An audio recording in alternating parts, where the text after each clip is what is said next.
ฮ้ยดมดาปากคิ้วมีผมโอเคหน้าโอเคอยู่แล้วแต่ดมดาปากแป๊บหาตัวช่วยเขาถึงขนาดจอดรถเลยค่ะไม่กล้าลงจากรถเดี๋ยวเขาคิดว่าหน้าซีดเป็นศพเป็นมึงนี่รีบปามวิ่งไวรอเลยรีบดิรีบดูจากซีดศพชัดอุ๊ยแค่ข้างล่างสวยเลยอะข้างบนด้วย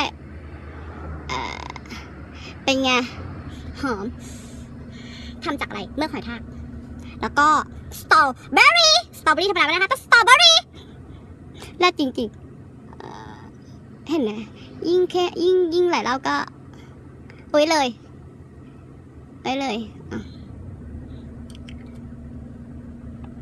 สวยละเฮ้ยดูดีเนาะแบบรีบเร่งก็พกได้อ่ะตลับแค่เนี้ยไปตั้ง3 เดือนเฮ้ยไม่เกะกะหรอกก็เหมือนคุณพกโทรศัพท์พกกระจกกันแหละจากหน้าสดให้เป็นสดใสโอเคนี่ดูดีเนาะดูเป็นแบบไม่แรงอ่ะธรรมชาติอ่ะเฮ้ยโอเคอ่ะปากดำปากลอกปากแห้งไม่มีเสน่ห์นะคะโอเคปะแต่อย่าลืมปากหมาปากไม่ดีเปลี่ยนตัวเองนะคะเป็นผู้หญิงต้อง